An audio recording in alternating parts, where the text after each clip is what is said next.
horário aí que está se deslocando. Tá, então, oficialmente estamos começando agora. Ok. Então, boa noite a todos, meus amigos queridos aí do Amigos Encontros de Cultura. Na noite de hoje, com José Truda Palazzo Júnior, que vai nos brindar com a sua palestra. E de início, eu vou dar um resumidíssimo currículo aqui do Truda, que é escritor, consultor e ativista ambiental, iniciou a atuação na área ambiental em 78, junto a personalidades da causa ambiental gaúcha, como Augusto Carneiro e José Lutzenberger. É fundador do projeto Baleia Franca, em Santa Catarina, e cofundador do Instituto Baleias Jubarte, na Bahia. Autor das propostas de criação de várias áreas naturais protegidas, tais como a Reserva Ecológica da Ilha dos Lobos, os Quintões, né, no Rio Grande do Sul, as áreas de proteção ambiental do Inhatomirim e Baleia Franca, em Santa Catarina, o Parque Nacional Marinho de Fernando de Noronha, no Pernambuco. Foi coordenador-geral da Secretaria de Meio Ambiente da Presidência da República, em 91, 92, integrante de delegações oficiais do governo brasileiro a tratados ambientais internacionais durante mais de 2 décadas. É membro vitalício eleito do Australian Conservation Foundation, da US National Wildlife Foundation. Membro do grupo de especialistas em turismo e áreas protegidas e da Força Tarefa em Mamíferos Marinhos e Áreas Protegidas da União Mundial para a Conservação, UCN. Tem diversos artigos publicados e disponíveis na rede mundial de computadores, e, assim como obras, livros publicados, tais como autor principal e coautor, tais como A Caça de Baleias no Brasil, editora HPAN de 83, Guia dos Mamíferos Marinhos do Brasil, editora Sagra, 88, SOS Baleia, editora Sulina, em 89, Projeto Baleia Franca, 25 anos de pesquisa e conservação, editora IWC Brasil, 2007, Amazônia, Paraíso das Águas, editora Cultura Sustentável, em 2016, entre outros. É extenso. Mestre, seja bem-vindo ao nosso convívio, nos brinde com a vossa palestra, vosso conhecimento. Muito Seja obrigado, meu bem-vindo. Sérgio. Obrigado, boa noite a todos vocês. Queria agradecer muito o convite para estar nessa reunião de amigos aí hoje à noite, até porque vários que estão presentes aí fazem parte da minha trajetória de uma forma ou de outra aí. E depois da leitura dessa minha capivara, não é, Sérgio? Eu vou conversar um pouco com você sobre essa trajetória e espero não ocupar tempo demais. Por favor, me interrompam com perguntas ou com comentários, e espero que a gente tenha também um tempinho depois para podermos conversar aí, um pouco a respeito desses meus 42 anos aí de ativismo. Eu sou uma pessoa do tempo do mimeógrafo, então fazer essas coisas funcionar, para mim, não é muito fácil. Então, peço-lhes um pouco de paciência para ver se as coisas aqui funcionam. Eu ver como é que é isso aqui. Aperta aqui, puxa ali. E vamos ver se vocês enxergam aí essa pequena apresentação que eu preparei. Está aparecendo? Tá bom. Parece para vocês? Sim, muito bem. Então tá ótimo. Vamos lá. Bom, como o Sérgio colocou, isso começou lá em 1978, né? Uma época de grande efervescência aí do movimento ambientalista gaúcho. José Lutzenberger estava à frente aí de várias iniciativas ativistas que acabaram tomando vulto nacional. Mas por trás do grande trabalho de mobilização de Lutzenberger havia outra pessoa chamada Augusto Carneiro, que vários de vocês devem conhecer. O Carneiro era quem aproveitava as grandes palestras do Lutzenberger para localizar pessoas interessadas em se associar à AGAPAN, que era então a grande entidade ambientalista do sul do Brasil, né? A Associação Gaúcha de Proteção ao Ambiente Natural. E o Carneiro fazia todo o trabalho de formiguinha, de distribuir informação, material, mobilizar as pessoas para fazer campanhas, abaixo-assinados, reuniões. A Agapan tinha sempre uma reunião nas segundas-feiras à noite, lá na Rua dos Andradas, junto à sede do Círculo dos Orquidófilos, de Porto Alegre. E eram reuniões em que o Lutzenberger sempre dava uma palestra, a gente juntava aí 80, 100 pessoas, às vezes, num tipo de mobilização pré-internet, né, em que as pessoas se juntavam para fazer ativismo social e ambiental. E foi o Carneiro quem realmente me introduziu aí no ativismo, com o seu jeito muito próprio de ser, né? Eu fui assistir uma reunião da Agapan por interesse pessoal, e o Carneiro, que não me conhecia, eu estava lá sentado esperando a reunião começar, e vi esse senhor para cima e para baixo com seus papeizinhos, distribuindo material, e o Carneiro parou na minha frente e apontou o dedo para mim e me lançou uma maldição. Ele disse: este jovem vai trabalhar com as baleias. E me passou uns materiais do abaixo-assinado contra a caça da baleia no Brasil, que era uma coisa que eu nem sabia que existia. E a partir dali, anos depois, eu perguntei para o Carneiro por que ele tinha feito isso, apontado justamente para mim, e ele não lembrava, não tinha ideia. Ele parou na minha frente e achou que eu ia me dar bem mexendo com baleia. Acabou com a minha vida, né? Porque 40 e tantos anos depois eu continuo pendurado nas baleias aí. Mas foi assim que a coisa começou na luta contra a caça das baleias no Brasil, que era desenvolvida, entre outras entidades, pela Agapan em Porto Alegre. Eu tinha 15 anos naquela época, né? E era um adolescente que me entusiasmei por isso, e tive a grande sorte, o privilégio de receber o apoio do meu pai, José Truda Palazzo, que era um bancário. Ele não tinha nada a ver com a área ambiental, mas ele tinha tido o privilégio de estudar com os últimos grandes cientistas jesuítas do Rio Grande do Sul, com o Padre Rambo, com o Padre Pio Buch. E quando eu comecei a desenvolver um interesse pela área ambiental, ele se entusiasmou muito e começou a me encher de livros e a me entusiasmar para fazer atividades junto com o Lutzenberger e Carneiro. Essa foto aí é uma foto que eu tenho muito carinho por ela, porque ele já com uma idade razoavelmente avançada, em função do meu interesse em conhecer regiões em que haviam baleias e tal, ele, em 1981, botou o Alfa Romeo dele na estrada e nós fomos para a Península Valdez, na Patagônia, 3.600 quilômetros de Porto Alegre de estrada, se não estou enganado. Lá fomos nós para procurar as reservas naturais. Isso foi no verão, as baleias não estavam lá, mas vimos muita outra fauna, inclusive esses pinguins aí em Punta Tombo. Eu devo muito a esse apoio pessoal do meu pai, a possibilidade de ter trabalhado com o Carneiro e com o pessoal do ativismo de Porto Alegre nesse finalzinho dos anos 70, começo dos 80. Ora, a luta contra a caça da baleia, ela foi o grande unificador do movimento ambientalista internacional, né, nos anos 70. Vocês vejam, aí esse quadro que aparece, a pintura, é do Leandro Joaquim, ela está no Museu Histórico Nacional, chama-se A Caça da Baleia na Baía de Guanabara. É de 1790 e alguma coisa, se eu não estou enganado.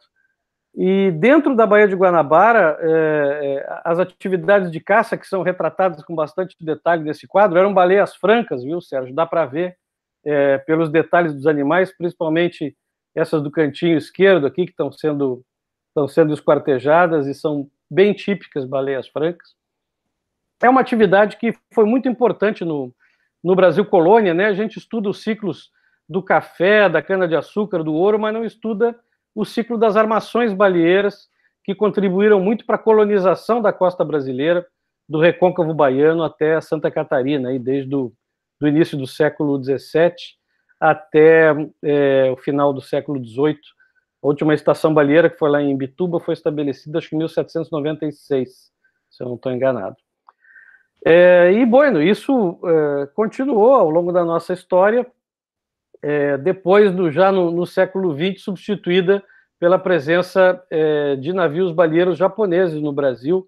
Essa foto é de um desses navios, eles estabelecidos primeiro no Rio de Janeiro, em Cabo Frio, e depois em Costinha, Cabedelo, lá na Paraíba, usavam essa estação base na costa brasileira com navios caçadores para fazer a captura das baleias nas suas áreas de reprodução aqui da nossa costa.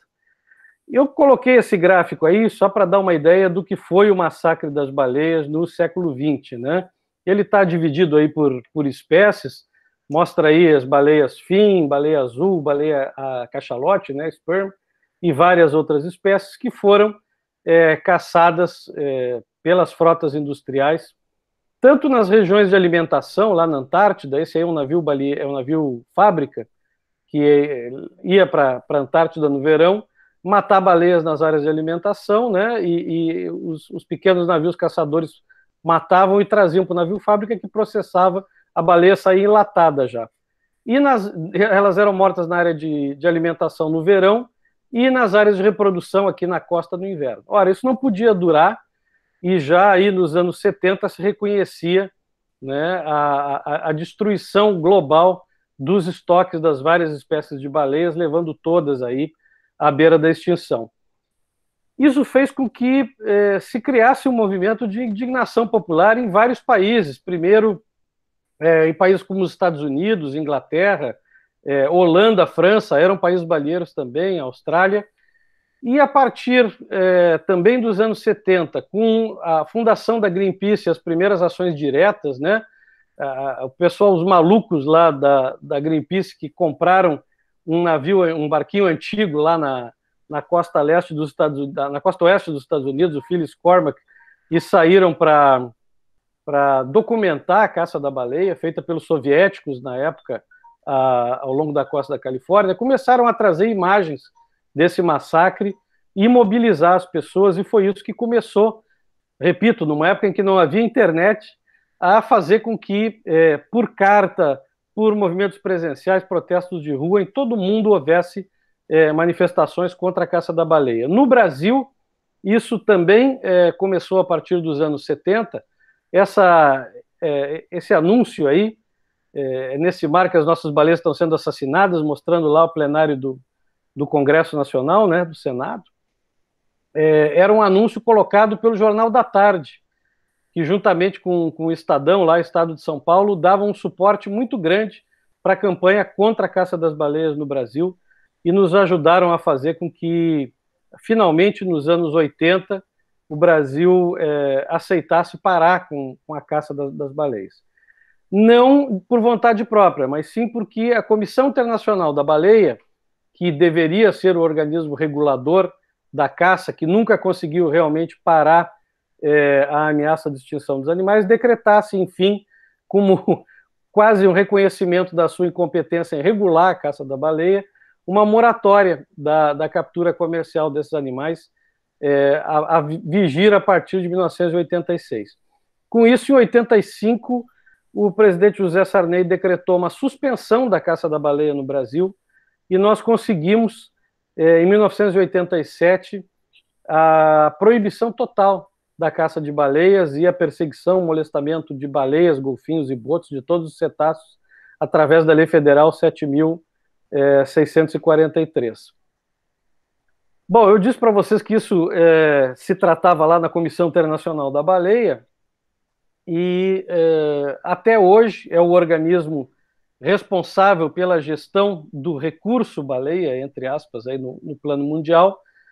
E lá em 1984, esse aí era eu, nessa foto da esquerda, eu fui o primeiro representante de ONG brasileira a comparecer a uma reunião da Comissão Internacional para fazer barulho.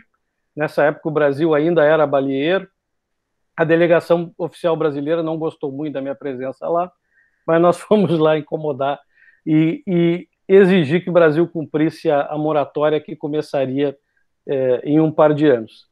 E não deixei mais de ir à comissão desde então, passei quase 20 anos sendo membro da delegação oficial do Brasil, por uma razão de simples e rasa cara de pau. Quando o Brasil proibiu a caça da baleia, e continuou membro da Comissão Internacional da Baleia, que naquela época trabalhava basicamente com regular a caça, a política, a nossa diplomacia para baleias caiu num limbo, né? O governo basicamente não sabia muito o que fazer. E eu, com essa minha falta de decoro habitual, fui ao Itamaraty, comecei a escrever ao comissário brasileiro da época, ia enviar documentos, ia propor posições e acabei, de uma certa forma, influenciando aí modestamente as posições do Brasil em direção a uma política mais conservacionista, até que o país se tornasse, já nos anos 90, uma liderança forte, importante dentro da comissão a favor da conservação da natureza. Essa foto aí da direita em cima sou eu participando da delegação oficial com a embaixadora Maria Tereza Pessoa, ela é hoje nossa embaixadora no Nepal, e o Dr. Regis Pinto, que é de Estrela, oceanógrafo, foi chefe do Centro de Mamíferos Aquáticos do IBAMA. É interessante dizer que grande parte da conservação marinha no Brasil é feita por gaúchos. E não é por coincidência, é porque a Fundação Universidade de Rio Grande, né, a FURG, hoje uma universidade federal, começou a desenvolver a oceanografia no Brasil através do seu curso pioneiro, lá nos anos 70, e desse curso saiu muita gente que até hoje está trabalhando em projetos como o Projeto Tamar, Projeto Golfinho Rotador, Projeto Peixe-Boi, e dentro das estruturas de governo, principalmente o governo federal, que lidam com conservação marinha. E, bueno, nessa trajetória dentro da Comissão da Baleia, eu saí de lá expulso pelo Lula aí em 2009, por causa das minhas críticas aí à política doméstica de meio ambiente naquela época. Nós fizemos algumas coisas interessantes. Esse mapinha da esquerda abaixo aí é um mapa que eu fiz em casa, usando um programa muito tosco de mapa que existia aí, grátis na internet, para um documento propondo a criação de um santuário de baleias do Atlântico Sul. A Comissão da Baleia já estabeleceu alguns santuários, o Santuário Antártico, o Santuário do Oceano Austral, que é esse mais ao sul do mapa aí, e o Brasil aceitou uma ideia minha e do Regis, que está aí na foto, de propor um santuário de baleias do Atlântico Sul. Até hoje nós não conseguimos aprovar esse santuário, porque são necessários 3/4 dos votos, e embora a gente sempre tenha a maioria, o Japão tem um grupo cativo a favor da caça da baleia, lá de pequenos países insulares que recebem auxílio financeiro para votar com o Japão. Mas essa proposta serviu para a gente amalgamar em torno de uma iniciativa de conservação os vários países da América Latina, e nos serviu bastante ao longo desses anos para manter a América Latina mobilizada a favor da conservação internacional de baleias. Essa papelada, esse texto aí do lado direito, é um pouco o ápice desse trabalho todo na Comissão Internacional. Vocês devem ter ouvido falar, talvez, que o Japão abandonou há um par de anos a Comissão Internacional da Baleia. Logo após a comissão ter se reunido no Brasil, em Florianópolis, uma reunião da qual eu participei pelo Instituto Baleia Jubarte, e na qual o Japão iria propor a retomada da caça comercial de baleias e o fim da moratória. E nós ficamos pensando aqui na Bahia o que a gente podia inventar que fosse um contraponto a essa proposta do Japão. E nós propusemos que o governo brasileiro levasse adiante uma declaração, a Declaração de Florianópolis, sobre o uso não letal e a importância ecossistêmica das baleias no mundo. Eu vou falar um pouquinho mais sobre isso em breve, e que basicamente dizia que a moratória iria permanecer e a comissão não iria retomar a caça da baleia, e determinando que os recursos da comissão fossem direcionados para atividades de pesquisa não letal, de turismo de observação de baleias, outras coisas que não a caça. Ora, por que propor uma medida administrativa assim, com o Japão tendo 1/4 dos votos lá para nos bloquear? Porque esse tipo de medida não precisava 3/4, precisava maioria simples. Então, para minha surpresa, houve um apoio bastante grande dessa proposta que a gente ajudou a redigir, e nós aprovamos aí com quase 70% de votos, e o Japão logo em seguida viu que não havia mais condições na Comissão Internacional de propor a retomada da caça, deixou a Comissão Internacional da Baleia. Muita gente lamenta isso, mas eu festejo, porque o Japão, nessa época, matava baleias no Hemisfério Sul, dentro do Santuário Antártico, lá na região Antártica, e no Pacífico Norte. Com a saída da comissão, eles não podem mais caçar em águas internacionais, porque estariam violando um acordo internacional. Então, eles hoje em dia só caçam baleia dentro das suas próprias águas. Muito provavelmente essa caça também vai acabar nos próximos anos. Tanto Noruega, Islândia e Japão, que são os últimos países baleeiros recalcitrantes, provavelmente vão acabar com a caça por falta de mercado. Ninguém mais come carne de baleia. O Japão está com um estoque gigantesco de carne e gordura lá, e ninguém mais quer saber disso. Não há mais a necessidade da carne de baleia para a alimentação das pessoas. Como eu disse para vocês, a gente fez um bloco bastante forte de países latinos, graças também à existência de ONGs, né, de sociedade civil em todos esses países membros da comissão aqui na região, e que participavam ativamente das reuniões da Comissão Baleeira e voltavam para os seus países para atazanar os seus governos e mantê-los todos a favor da conservação. Essa foto da esquerda aí somos nós no Marrocos, protestando contra reuniões fechadas do plenário da comissão, em que não deixavam entrar a sociedade civil. Foi uma excepcionalidade, a gente fez uma barulheira grande lá.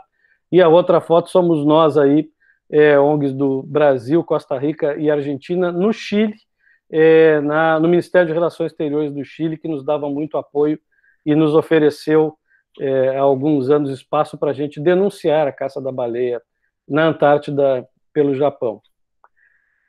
Bom, nesse meio tempo, eu também conheci uma outra pessoa aqui no Brasil, extremamente importante para a conservação, principalmente para a conservação marinha do país.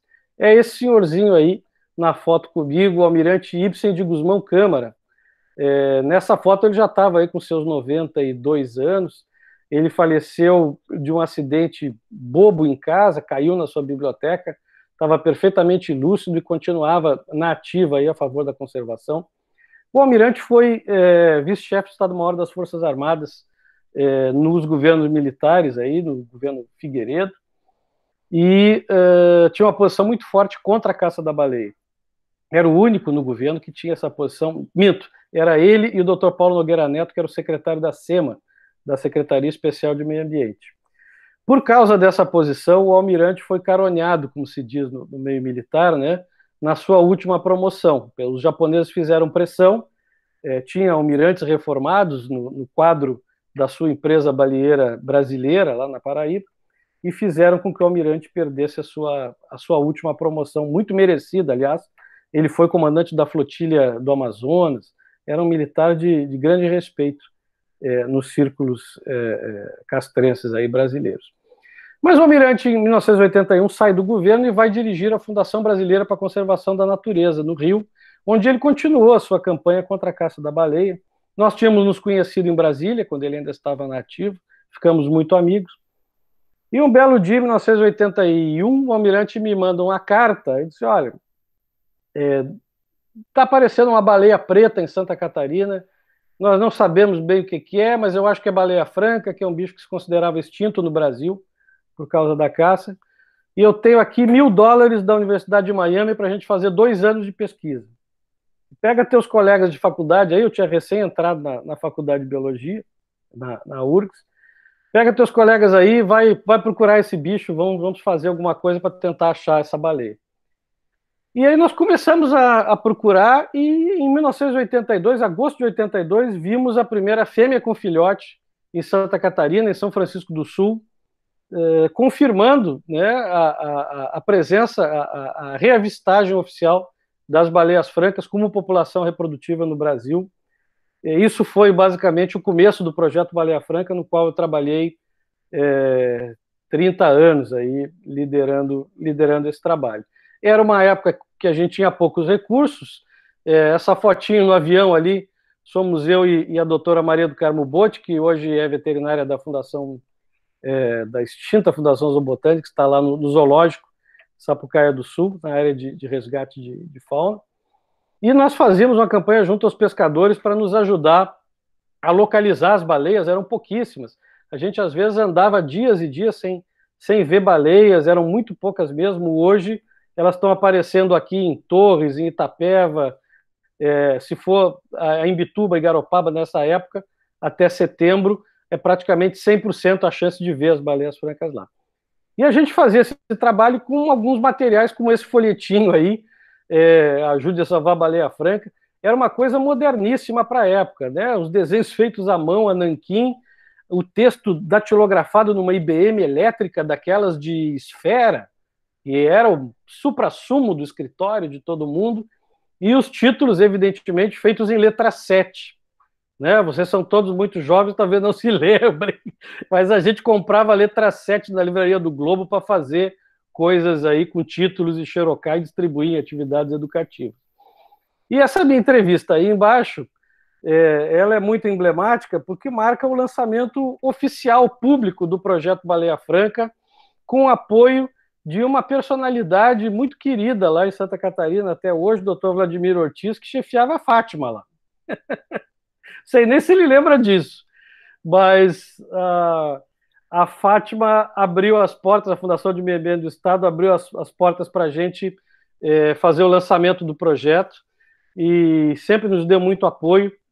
E nós conseguimos, com isso, fazer com que o trabalho começasse a crescer a partir daqueles $1.000 da Universidade de Miami. Em seguida, eu conheci esse senhor que está aí sentado comigo, ninguém menos que o Dr. Roger Payne, que é o pesquisador que descobriu, ainda lá nos anos 70, que as baleias jubartes cantavam, que as jubartes podiam ser identificadas pela parte inferior da cauda, né? Elas têm desenhos individuais, como se fosse uma impressão digital, não tem duas baleias iguais, e que as baleias francas podiam ser identificadas também individualmente pelas verrugas na cabeça. Elas têm um padrão de calosidades brancas na cabeça, que são diferentes de um animal para o outro e não mudam ao longo da vida, permitem a gente identificar. O Payne me convidou, como havia muito pouca baleia franca no Brasil, me convidou para ir à Península Valdez, fazer nosso treinamento de pesquisa com ele, comprou para a gente um carro, que é essa Fusqueta que está aí, Fusca 1980, e lá fomos nós, eu e a Maria do Carmo, na época minha namorada, para a Patagônia, passar 40 dias lá aprendendo a pesquisar baleia direito, né? A gente usava para fazer acompanhamento dos animais de terra essa máquina fotográfica com esse canhão, né? Era uma lente 1000, uma coisa raríssima e caríssima na época. Hoje as máquinas fotográficas têm lentes super potentes, muito menores do que isso, mas era o que tinha de melhor. Isso aí foi no ano 1985. E esse aviãozinho aí, pousado na estrada da Península Valdez, que vai lá para as reservas faunísticas, onde passam os turistas, era um avião, um Cessninha Skyhawk, da senhora Amália de Fortabat, que era a dona do monopólio de cimento Portland na Argentina. E ela, na temporada de baleia, emprestava o seu avião particular para a gente fazer, e para o Payne fazer, claro, pesquisa de baleias francas lá na Patagônia. E é um trabalho que continua até hoje, o Instituto de Conservação de Bagenas, que o Roger Payne deixou montado lá, com pesquisadores argentinos, fazendo um trabalho extraordinário com conservação das francas por lá. E a gente aqui no Brasil voltou e, aos trancos e barrancos, foi tocando o projeto com recursos próprios, pequenos grants aqui e ali, apoios como o desse meu saudoso amigo aí no Ultraleve, o deputado Carrion Júnior. O deputado Carrion, que era um entusiasta da aviação, como vocês sabem, ele conseguiu convencer o governador Alceu Colares a emprestar os aviões do Departamento Aeroviário do Estado do Rio Grande do Sul para a gente fazer os primeiros levantamentos aéreos com as baleias francas no Rio Grande do Sul e sul de Santa Catarina. Muito depois, já em 2002, veio o patrocínio da Petrobras para o projeto e a gente passou a contar com o apoio aí de um helicóptero que a gente arrendava. Fizemos placas interpretativas nas praias, começando a desenvolver o turismo de observação de baleias. E essa é uma foto do meio, essa foto do meio aí é uma foto minha que eu gosto muito. O filhote recém-nascido lá no Cabo de Santa Marta. E aqui, ao lado, para vocês verem um pouco os padrões de verrugas das baleias aí, que nos ajudam a identificar elas de um ano para o outro, saber quem é quem, e com isso acompanhar aí a evolução da população. Uma outra coisa que nós fizemos foi reformar a última estação baleeira lá em Imbituba, que funcionou até 1973. Quando nós chegamos lá, só existiam essas ruínas aí dos tanques e da chaminé. Depois nós conseguimos, aí, com o apoio do pessoal local, fotografias antigas, reformar esse prédio, fizemos um museu contando a história da caça da baleia no Brasil, e construímos lá em Itapirubá essa casinha azul, que era o Centro Nacional de Pesquisa e Conservação da Baleia Franca. Como eu disse a vocês, eu fui expulso das delegações de governo, aí a mando do partido reinante, também fui expulso do meu projeto, que eu incomodava muito. Eu não queria só ficar pesquisando baleia, a gente se preocupava bastante com a conservação da região como um todo. Isso aí desagradou a muita gente, eu acabei sendo chutado do projeto Baleia Franca em 2009, o que não deixou de ser uma benção, porque depois de 30 anos em Imbituba, qualquer um merece um pouco mais de civilização. Além das baleias, por grande influência do Augusto Carneiro e também do Almirante Ibsen, eu me interessei bastante por unidades de conservação. Comecei meu trabalho nelas como voluntário lá no Taim.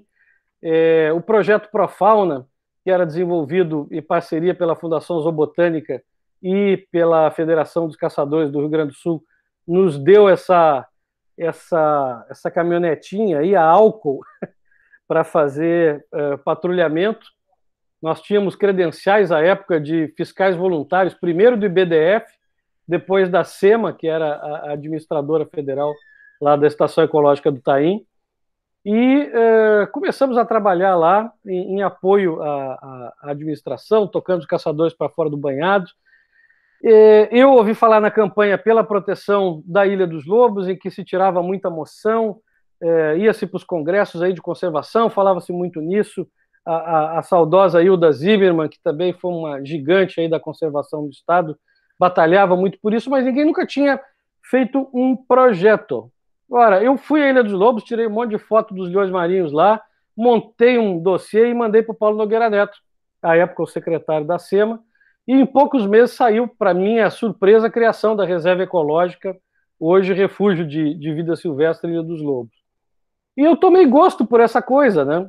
Em 1985, fui procurado pelo operador de mergulho lá de Fernando Noronha, que era território federal na época, para ajudar a propor alguma coisa que protegesse lá o arquipélago, que estava ameaçado por um mega projeto de desenvolvimento turístico, sem respeitar a sustentabilidade, lá, a fragilidade do ambiente. Nós lutamos 3 anos, conseguimos criar o Parque Nacional Marinho de Fernando Noronha, que abrange aí em torno de 70% da área terrestre hoje. O resto é área de proteção ambiental, mas se não fosse o parque, realmente os golfinhos e a fauna endêmica fabulosa que existe lá na ilha estariam estrepados, porque a pressão turística é muito grande mesmo. Essa nossa foto aí, somos eu, Ana Lu e o Zé Martins, que é de Taquari, é o chefe do projeto Golfinho Rotador lá na ilha, numa placa que colocaram lá, homenageando a gente lá do Comitê Pro Parque Nacional Marinho no Mirante dos Golfinhos. Tudo isso feito por 2, 3, 4 pessoas, pessoal. A gente tem uma ideia de que grandes ONGs são necessárias para se fazer grandes projetos, mas a gente não sabia disso e saiu fazendo. E conseguimos fazer coisas como a criação dessas unidades de conservação, sentando numa mesa em casa, desenhando e jogando carta e mandando correspondência, indo a Brasília, enchendo a paciência dos políticos. As outras 2 unidades de conservação que eu estive envolvido são a APA da Baleia Franca, que foi criada em 2000, com base também numa proposta que a gente fez lá no projeto, abrangendo a área de maior concentração reprodutiva da espécie no Brasil. Como eu estava conversando antes aí com o Roth, as francas ainda não se recuperaram como as outras espécies de baleia da matança, e continuam tendo nessa faixa de costa, que vai mais ou menos do Balneário Rincão até o sul de Florianópolis, a sua principal área de concentração reprodutiva no Brasil.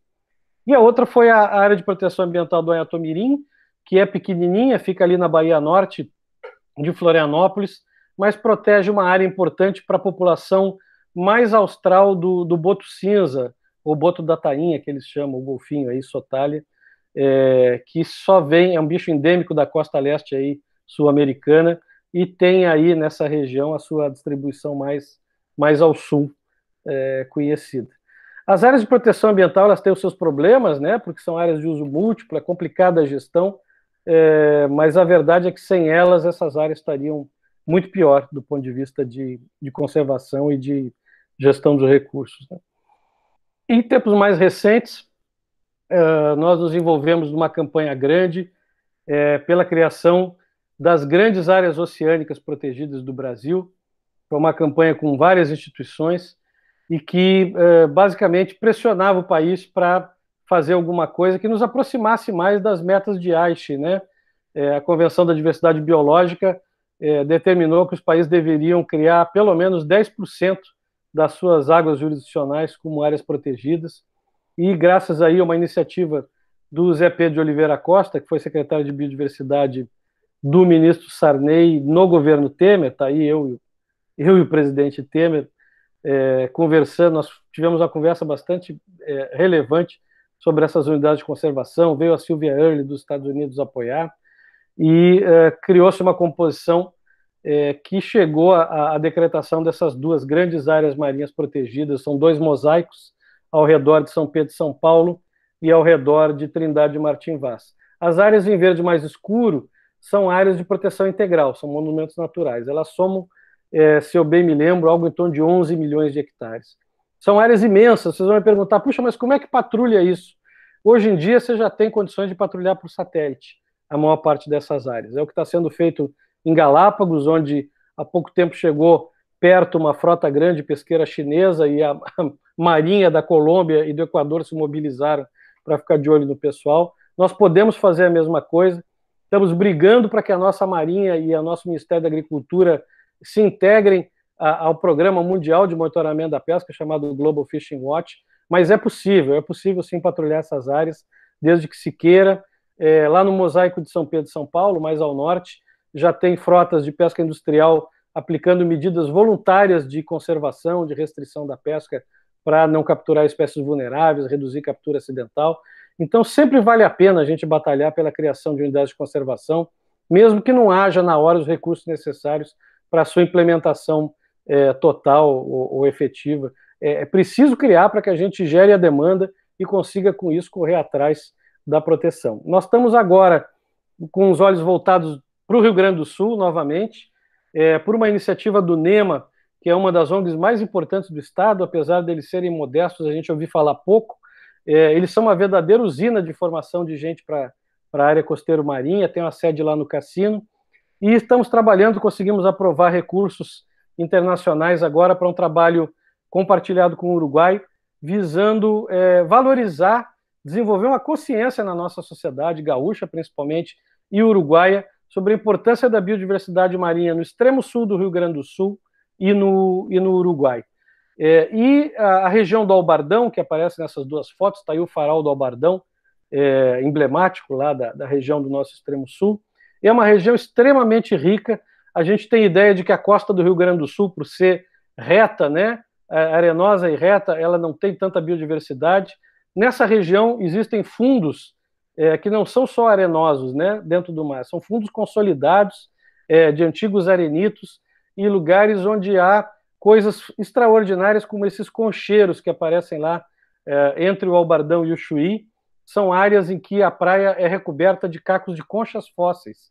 E quando temos ressacas, o mar retrabalha esses fundos consolidados, aparecem aí restos de mamíferos fósseis do Pleistoceno.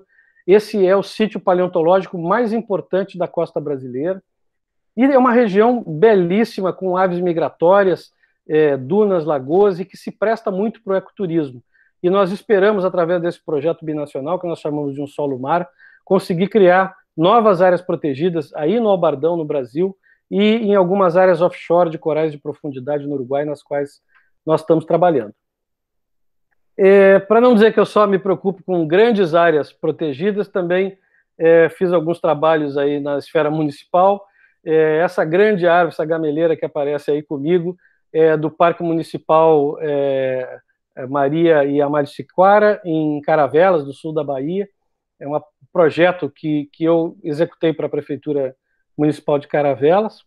E essa outra área do Google aí é um lugar muito perto de vocês, a Fazenda Guajuviras, em Canoas, que também está para ser transformada num parque municipal.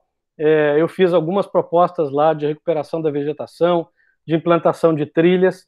Infelizmente, não houve condições da sua implantação efetiva ainda nessa gestão. Eu espero que o próximo prefeito, seja quem for, se interesse por fazer a implementação. É uma área fabulosa, uma mata secundária belíssima, e essa lagoa, lá na Fazenda Guajubiras, tem peixes sazonais, uma grande quantidade de aves, inclusive aves aquáticas. Vale muito a pena conhecer e preservar esse lugar aí, grudadinho em Porto Alegre. Nesse meio tempo, a gente trabalhou em diversas ONGs, né? Ajudei a criar uma série delas. O Instituto Baleia Jubarte foi criado em 1996, eu tive uma pequena participação nisso também, fui convidado a ser conselheiro do Instituto para dar suporte ao trabalho do projeto Baleia Jubarte, que se desenvolve na Bahia desde 1988, com a proteção dessa espécie, que saiu da lista de espécies ameaçadas em 2014, está se recuperando muito bem. Fundei aí, vocês estão vendo esse tubarão batendo panela, é um desenho do IOT. O IOT colabora muito com a gente em campanhas de conservação marinha, sempre que precisa a gente pede uma ajuda, ele desenha alguma coisa sensacional para nós usarmos na campanha. Nesse caso, para uma campanha que eu fui um dos fundadores, chamada Divers for Sharks, Mergulhadores pelos Tubarões, uma campanha internacional para mobilizar a comunidade de mergulho para a proteção dos tubarões, que também estão muito ameaçados pela sobrepesca. No Uruguai, a gente ainda nos anos 90 criou essa organização para a conservação de cetáceos, que está funcionando muito bem lá também, conseguiram vários avanços em termos de política pública. E aqui, no Rio Grande do Sul, criamos, quando Carneiro ainda era vivo, por sorte, o Instituto Augusto Carneiro, que hoje é presidido pela Kátia Vasconcelos, que também trabalhou na Amigos da Terra, e que tenta levar adiante o legado de Augusto Carneiro na defesa das áreas naturais, da arborização urbana, de tudo aquilo que ele acreditava. É uma ONG pequenininha, mas muito aguerrida, que segue tocando as brigas aí no Rio Grande do Sul. E eu tenho feito, enfim, antes que vocês durmam, eu estou quase terminando, gente, mas uma das coisas que eu tenho me dedicado bastante é continuar a trabalhar no plano internacional. Tem várias convenções internacionais importantes que lidam com a área de conservação marinha. Nessas convenções, como essa aqui que eu estou ali celebrando, é a Convenção CITES, que regulamenta o comércio de fauna e flora ameaçada e tem incluído restrições à captura de várias espécies marinhas ameaçadas, inclusive de tubarões. A própria Comissão da Baleia, onde eu represento hoje lá o Instituto Baleia Jubarte, Convenção de Espécies Migratórias. E uma das coisas mais bacanas é que a gente pode interagir nesses eventos internacionais com pessoas muito especiais. Esse parceiro aqui da esquerda é o presidente de Palau, Tommy Remengesau. Palau é um pequeno país lá da região da Micronésia, no oeste do Pacífico, que tem sido grande líder em iniciativas, atividades de conservação marinha. E esse outro senhor aqui da direita é Peter Thompson, ele é embaixador de Fiji e é o enviado especial das Nações Unidas para oceanos, com quem eu tenho tentado colaborar nas discussões que estão acontecendo agora para a criação de um tratado internacional para regular a conservação da biodiversidade além das zonas econômicas exclusivas, ou seja, em alto mar, né? Além das jurisdições nacionais. Perdão. Nesse meio tempo, aí nas horas vagas, sobrou um tempinho para escrever, né? Aí estão alguns dos meus livros. Provavelmente o maior best-seller deles é esse aqui, A Natureza do Jardim, que teve 4 tiragens aí de 2.000 exemplares, esgotou, e eu estou fazendo uma 5ª edição dele hoje. Isso também é a herança do Carneiro, de ter me ensinado algo que é muito importante, de que ninguém consegue ser um bom militante ambiental sem ler, sem passar a mão num papel, sem pegar um livro, sem tentar entender as questões que estão sendo discutidas, que é para não virar uma conversa de bichinho e florzinha, né? Hoje em dia, que você tem questões complexas a serem administradas, que vão aí desde o licenciamento ambiental de empreendimentos locais até mudanças climáticas, é preciso ler. E existia, quando eu comecei a escrever, muito pouca coisa em português sobre temas ambientais que eram do meu interesse. Esse pequeno guia aí de mamíferos marinhos do Brasil, que a gente publicou pela Sagra em 88, foi o primeiro livro sobre mamíferos marinhos publicado no Brasil, né? A gente escreveu, eu e a Maria do Carmo, justamente porque não existia nada em português a respeito.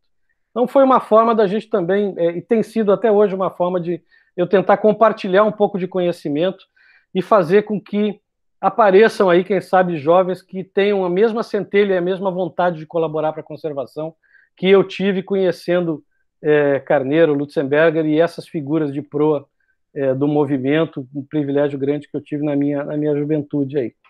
E também uma coisa muito gratificante que eu fiz, está aí nessa fotinho do canto, foi ter trabalhado na tradução do livro do Jean-Michel Cousteau, filho do capitão Cousteau, que fez um retorno à Amazônia, né, uma segunda expedição à Amazônia, e nós publicamos isso em português nesse livrinho, que foi publicado, o primeiro livro publicado no país, feito totalmente com plástico reciclado, com um filme de plástico reciclado.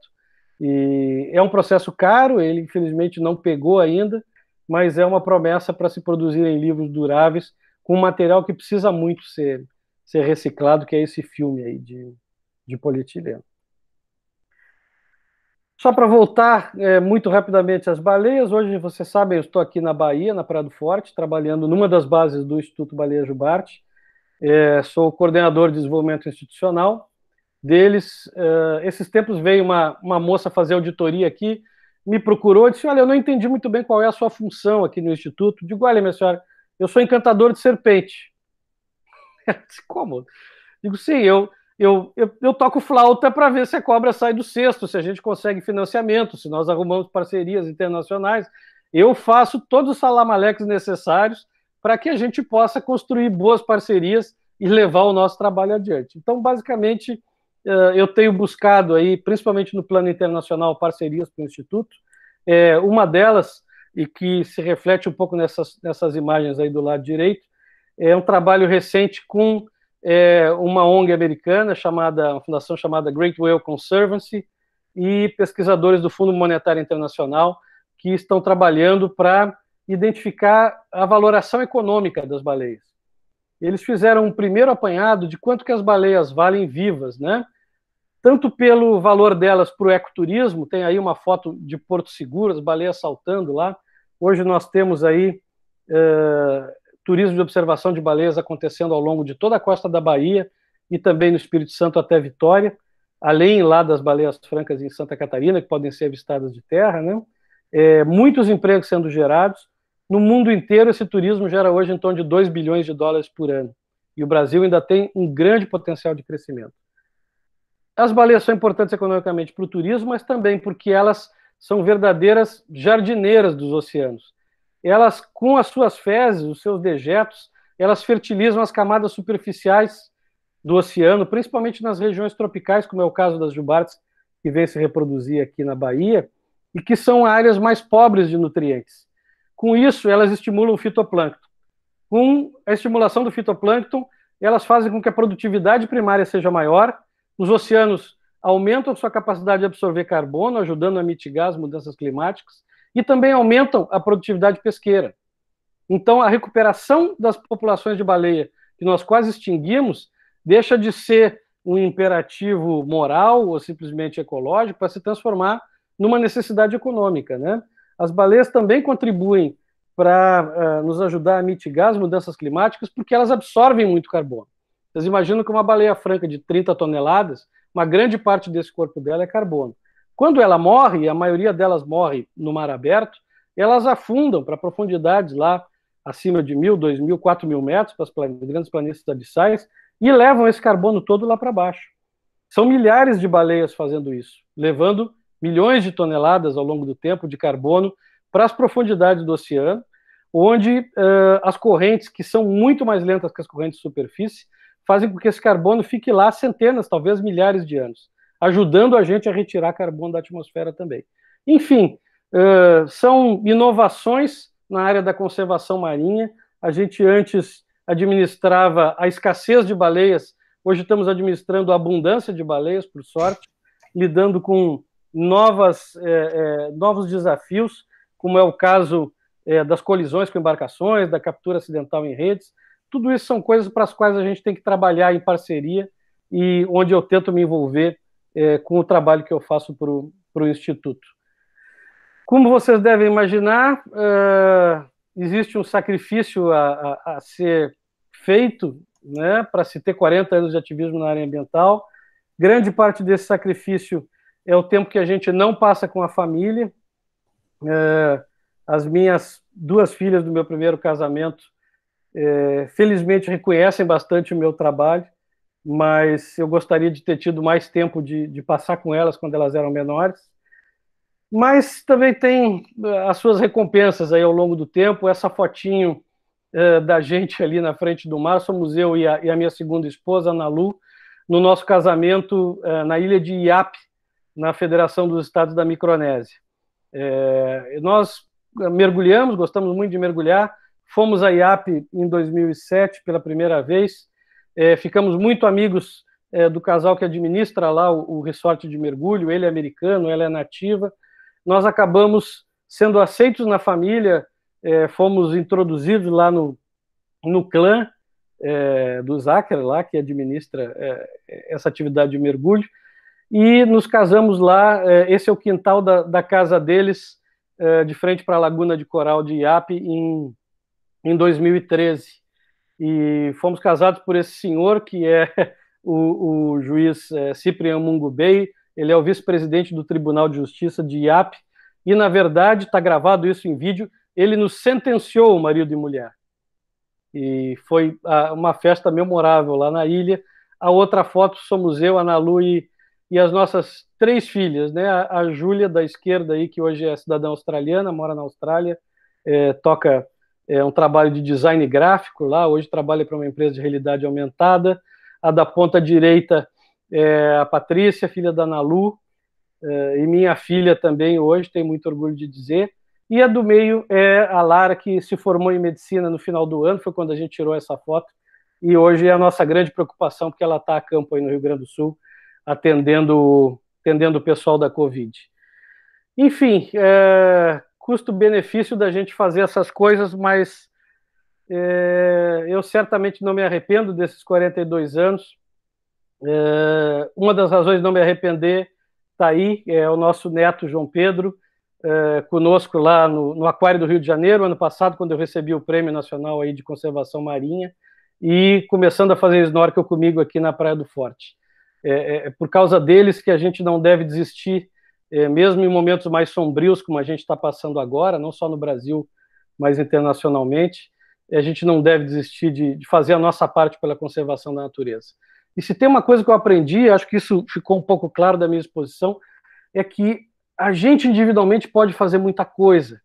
É claro, é bom quando nós temos grandes grupos apoiando, grandes ONGs, mobilizações políticas maiores, mas a iniciativa individual ainda faz muita diferença. Se não tivesse feito aquele relatório Borocochô para Brasília sobre a Ilha dos Lobos, talvez a unidade de conservação não tivesse saído. Fernando de Noronha, se ele não tivesse desenhado lá as linhas de uma carta náutica com a ajuda de um amigo meu que tinha um veleiro, Paulo Reis, aí em Porto Alegre, talvez o parque não tivesse sido delimitado. Enfim, a iniciativa individual, principalmente em países bagunçados como o Brasil, ainda pode muito. E a gente não pode desistir de fazer a nossa parte para construir aí um país e um planeta melhor. Me desculpem, eu falei demais, agradeço muito a paciência de vocês, e não só estou aberto para a gente continuar a conversa, mas espero recebê-los, vários de vocês aqui na Bahia, assim que for possível, se quiserem nos dar o prazer da visita aqui na Praia do Forte. Obrigado, gente. Presidente, eu peço a palavra. À vontade. Meu querido amigo José Truda Palásio Júnior, eu sempre me utilizei de uma frase, que não quero deixar claro que não se trata de uma frase de efeito. Eu acredito muito nela. Dizem que a única vaidade que não é passível de crítica é a do dever cumprido. E revisando toda essa trajetória de vida que o amigo desenvolveu nesses mais de 40 anos, eu posso dizer, sem medo de errar, seja vaidoso, porque essa não será jamais passível de crítica. Então, ficamos gratos, antes de passar a palavra ao nosso presidente, nós queremos agradecer aqui, em especial, a presença da sua senhora, a presença do senador Simon, a presença na nossa sala do Dr. Mário Evangelista, da nossa querida amiga Érida Ribas e do amigo Tiago Jardim. Voltem sempre, são sempre bem-vindos. Presidente, devolvo a palavra. Obrigado a todos. Obrigado. Saúde. Muito me honra essas presenças todas e as tuas palavras, Paulo Regis. Sabes que tu foste um dos meus últimos professores lá na Ritter, porque eu tentei fazer 3 faculdades, biologia, veterinária e direito, e não terminei nenhuma. Fiquei jardineiro o resto da vida. Ok. Obrigado, Paulo. Me associo às tuas palavras, penso que todos também. Quero deixar aqui meus votos de parabéns pela trajetória do Truda, né? Essa inesgotável energia e dedicação ao meio ambiente, ao fim e ao cabo, à vida, né? E digo que tenho o maior orgulho de ser conterrâneo do Truda. Excelente. O que se ouviu aqui hoje, eu acho que é a vida, é a lição de vida. Que Deus te abençoe, Truda. Deus te abençoe e longa vida. Obrigado. Olá, presidente. Passo a palavra a quem queira. Vladimir. Fale, Vladimir. Truda, realmente, como diz o pessoal lá em Santa Catarina, destes um banho. Realmente, essa tua trajetória, eu acompanhava à distância e não conhecia nos pormenores. Realmente, como disse o Paulo Regis, é algo que nos engrandece aqui. Eu lembro dos primeiros momentos, quando tu referisse aí ao Carneiro, não é? De atuação ecológica aqui no Rio Grande do Sul, onde realmente o movimento ambientalista, movimento ecológico, eram de pessoas simplesmente capacitadas. Lutzenberger, Carneiro, Hilda Zimmermann, Magda Renner, né? Fora o pessoal mais de briga, assim, que tinha algum cunho político, tipo Caio Lustosa, né?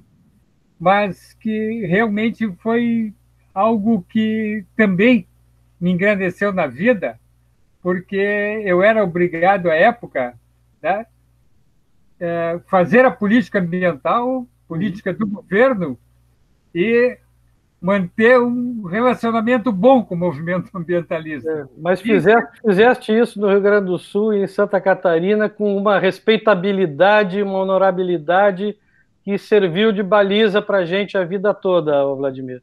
Sim, pois eu estou me lembrando aqui, não sei se tu te lembras, naquela época, logo no teu começo ali, que tu também sempre fosse dessa voz macia, né? Conversa diplomática, mas de vez em quando tu chutava o balde. Com certeza. Eu não sei se tu te lembras, tu tivesse uma rixa com, eu não me lembro o nome dele, o secretário de... João Jardim. João Jardim, e daí tu viesse recorrer a mim, que eu tive junto na discussão. A gente pegamos o irmão dele drenando o banhado do Gravataí, e ele não gostou. Eu e o Carneiro fomos atrás desse negócio lá. Fomos lá para dentro do banhado e pegamos as dragas do irmão dele. Não, mas daí tu querias que eu ficasse de testemunha, lembra, né? Lembro. No processo. Então, chamamos o diretor para depor. Mas o Truda realmente me trouxe, né, de volta à história essa tua fala. E realmente foi um momento ímpar. E eu não sabia dessa aí, que o Carneiro sempre foi aquela pessoa que ao lado do Lutz, ao lado do movimento, que ele realmente tentava fazer com que as pessoas tivessem o conhecimento literário da coisa. Ele estava sempre com algum livro, com alguma publicação, e mais, ele não dava o livro, era renda para a Agapan. Ele chegava, Vladimir, tem aqui um livrinho para ti. Eu disse, pô, tu já vem de novo, Carneiro? Não, mas é para ajudar tal. Então, realmente, tu conseguisses conviver, e eu jamais imaginei que tivesse sido o Carneiro, né? Tu com 15 anos, ele te empurrar para tu ficar cuidando de baleias, e que realmente foi né, uma trajetória ímpar. Lembro também, lá em Santa Catarina, né, vi ali o local da tua entrevista, lá na Fátima, e se tu te lembrar depois, em cima daquele programa, nós fizemos com que o símbolo da Fátima, tá aqui, ó, fosse, né, uma...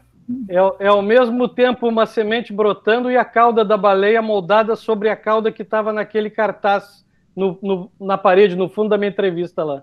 Exatamente isso. A foto da Patagônia, porque não tinha baleia suficiente para a gente fotografar no Brasil. Então a gente foi à Patagônia, conseguimos autorização do pessoal do governo do Chubut lá e usamos as fotos das baleias de lá no cartaz de propaganda aqui no Brasil. Não, então deu para perceber que realmente tu fosse lançando as raízes e elas vingaram, tá?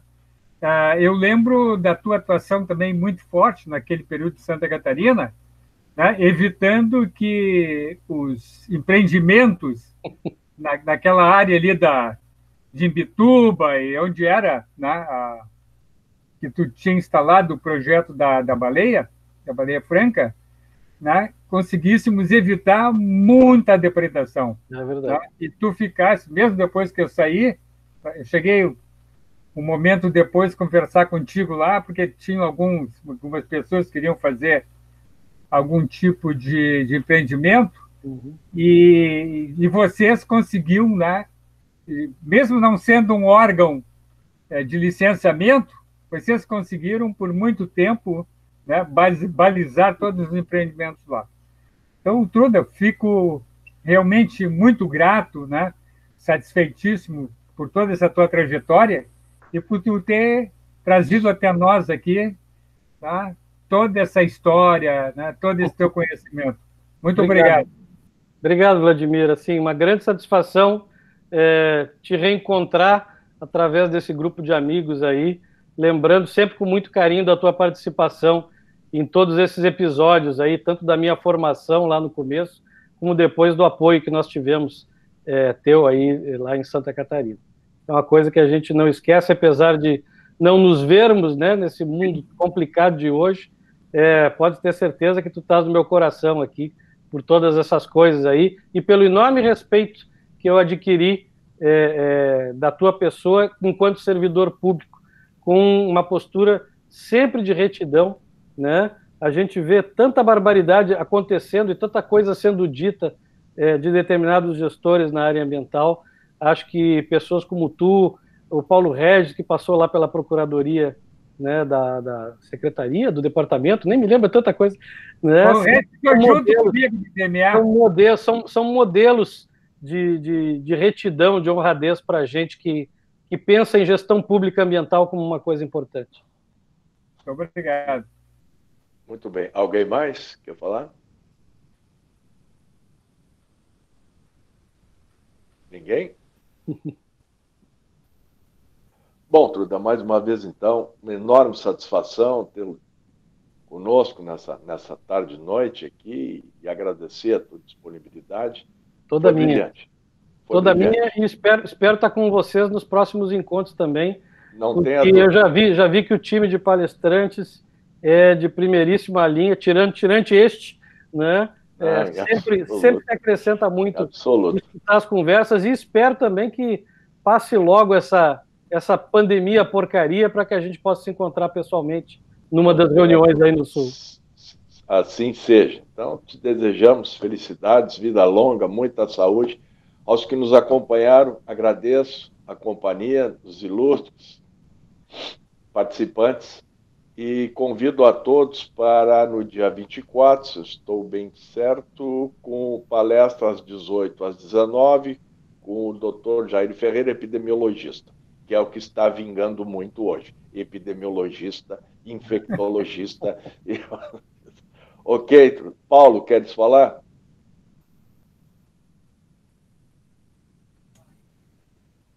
Nós agradecemos a todos e desejamos saúde. Um abraço a todos. Cuidem-se bem, por favor. Amém. Bem. Boa noite. Um abraço, meus amigos. Boa noite. Grande abraço. Abraço, Herida.